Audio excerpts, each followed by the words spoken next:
Now, for those of you who live or plan to ride where there are hills and mountains, creating the flight is a bit more involved.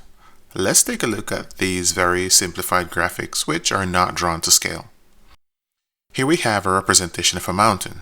Your mountain or hill may not be this tall, but this is just an example. So your starting point, which is right here, is 600 feet above sea level. And we use sea level because maps will indicate heights based on distance above sea level. Your endpoint or your halfway point is here, and we say halfway point because you might want to record your descent from the mountain or hill, whether on the same path or on a different path. So in our little example, the spot from which you're going to launch a drone is 600 feet above sea level, and the top of the mountain is 2,600 feet above sea level. So the mountain biker is going to be climbing or ascending vertically a total of 2,000 feet. However, the starting point for the drone is going to be point 0, and the drone will use that point as a reference when measuring distance above ground. Of course, as a rider climbs the mountain, the ground will gradually get higher. But the drone is working independently of the rider. So when you tell the drone to go to a specific distance above ground, it will always use its takeoff location as ground. As a person planning the flight, you need to always remember that. This is an important step that you cannot afford to forget. So let's say you did your research and you found out that the trees on that hill or mountain reach a maximum height of anywhere between 50 and 60 feet. Then, when you program your first waypoint, you want to make sure that the drone starts out at a height that will not cause it to crash into any of the trees. So, even though the height of the trees will vary from one location to the other, we know that they will not exceed 60 feet. So we can set a height of 70 feet above the first waypoint. Now, because this is a very simplified explanation, we have only one point of interest in the middle. But in a real-world setting, you will more than likely have several points of interest. In creating those points of interest, you would follow the very same principle, which I'm going to explain right now. So this point of interest right here is obviously higher than the starting point. How much higher? To figure that out, you need to consult a topographical map. Check out the link in the description below for a repository of topographical maps for the United States. Of course, it's possible that not all countries will have their maps in a government database, so you might need to consult a paper map. Topographical maps have what we call contour lines, and contour lines are continuous lines that show places that are the same height above sea level. So let's say for argument's sake that when we check the contour line on the map, this point of interest is 800 feet above sea level.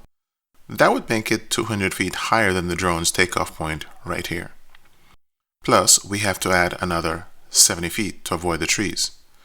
So when we program this waypoint right here, we should set the height to 270 feet.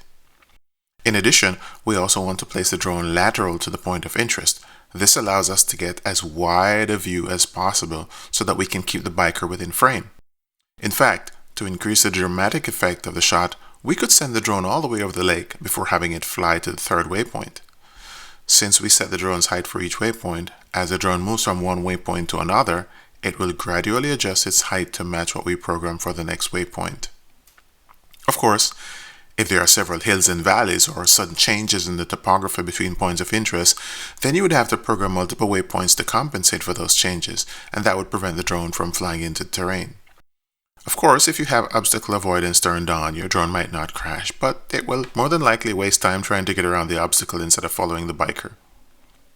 And speaking of biker, we need to figure out how fast the drone needs to move in order to keep the biker in frame. This requires some research. Ideally, we want the drone to be arriving at the third waypoint at the exact same time the biker is arriving at the second point of interest. So basically, we're going to think of the age of the person who's riding and their level of fitness.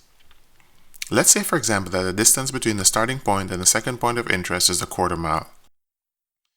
Using the formula speed equals distance divided by time, we can determine how long it would take to travel between both points. So based on the numbers that we have, the gradient of the slope would be 20 degrees, and assuming that the biker is an average non-professional rider who weighs 180 pounds, it would take him approximately 14 minutes to cover that distance.